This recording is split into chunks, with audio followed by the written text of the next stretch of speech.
Last time I covered 7 early Windows 95 games. Today, here are 6 more that deserve a lot more attention. Lay it on me, Master Microman. I'm all ears.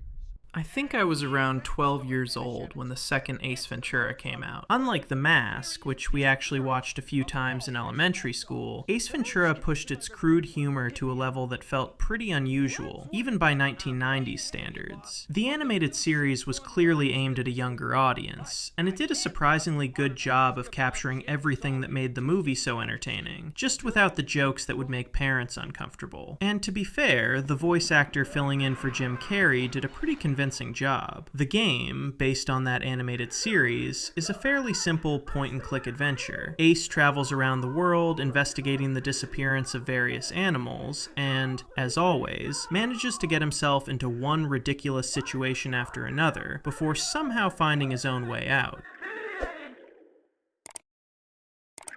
Hey, Spike!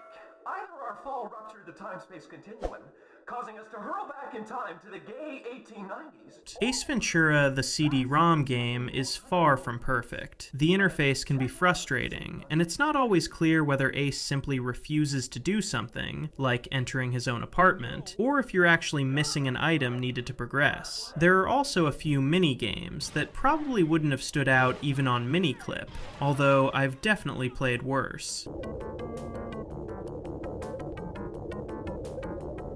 Even so, I think the game hits its target audience surprisingly well, and the animation still looks great today. A few years later, another Ace Ventura game was released, this time a choose-your-own-adventure style title called Ace Ventura: The Case of the Serial Shave. It was probably a little closer to the movies in terms of its target audience, but it mostly seemed interested in shaving a few dollars off players' wallets.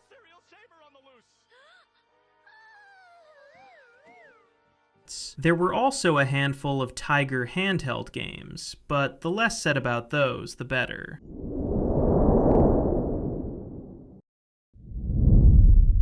If you love themed pinball games, the mid to late 90s had plenty of them. I already talked about Full Tilt Pinball in my previous video, but I can't leave out Sierra's 3D Ultra Pinball series. Creep Night is, as the name suggests, a light horror-themed pinball game featuring 3 different tables. Some of them even include extra pairs of flippers that activate when the ball reaches certain areas, adding a nice twist to the gameplay. I can't quite put my finger on what made these games so memorable. Maybe it was the combination of solid table design, great music, and cheesy voice lines like "aim for the castle gate." For some reason, those lines have been stuck in my head for years, even though there's nothing particularly special about them. Sure, classics like Epic Pinball or Pinball Fantasies were faster paced and more energetic, but they could also become a little exhausting after playing for a while. Unfortunately, all 3 games in the series don't hold up particularly well on today's large monitors. They were designed for much smaller displays, and the first 2 games, with their 256 color graphics, end up looking especially rough by modern standards.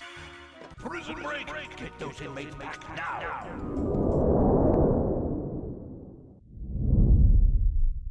Gearheads is a fast-paced strategy game that plays a bit like a board game. You compete against either the computer or another player on a single arena, trying to get as many of your wind-up toys as possible to the opposite side of the screen.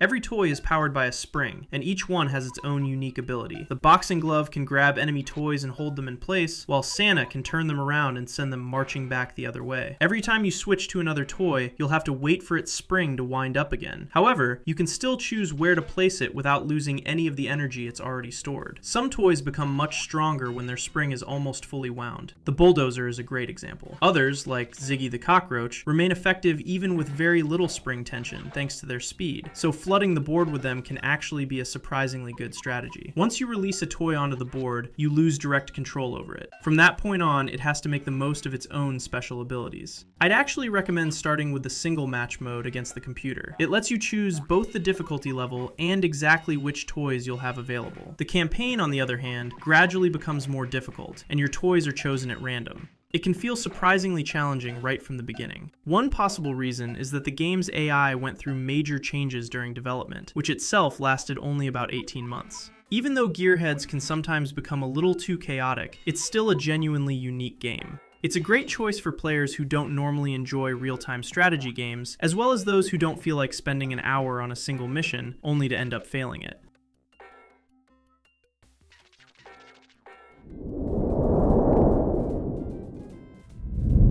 If you missed the final game in the Eggerland series, better known in the West as Adventures of Lolo, it's hard to blame you. It was released for Windows 95 exclusively in Japan, and, oddly enough, it was released twice. I'm not exactly an expert on the series, since I grew up mainly with PC games and similar puzzle titles like Paganitsu, but according to the series fandom wiki, this version includes more than 190 stages, many of them returning from earlier games. To reach the next stage, you have to collect every heart while avoiding the different enemies. Each one behaves differently. Some won't react to you until you've done something specific, like collecting all the hearts, while others, such as these sleepy-looking creatures, can't actually hurt you, but they'll block your path as soon as you touch them. Some stages also give you a limited number of power-ups that let you do things like turn enemies into eggs and even throw them off the screen. But since they're in short supply though, you can't just use them whenever you feel like it. Fortunately, this version is much more forgiving if you get stuck. You can simply return to the previous stage and enter again, or just press give up to move on. You also have unlimited lives, making it much easier to experiment with different solutions without worrying about a game over. Alongside the full release, there was also a freeware version called Eggerland Episode 0. Since it was small enough to fit on a single floppy disk, yes, just one, it uses simple synthesized music instead of the soundtrack from the full game. Even so, it's well worth checking out if you're a fan of the series. Despite being free, it's surprisingly challenging and feels much more like a proper standalone adventure than a simple tutorial.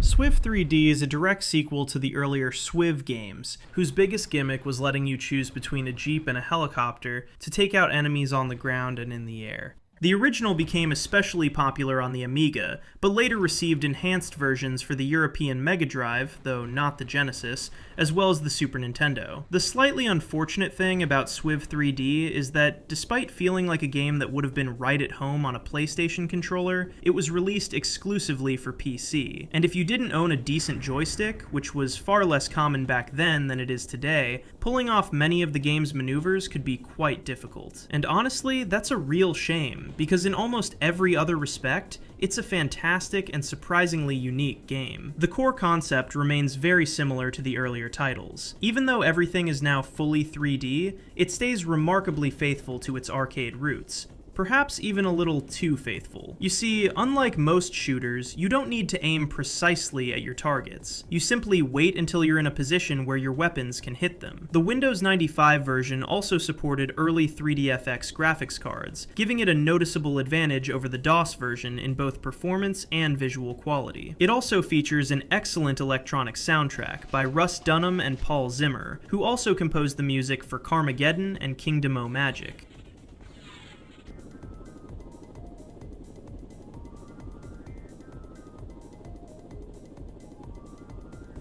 Could it have been a hit on consoles? Unfortunately, we'll never know.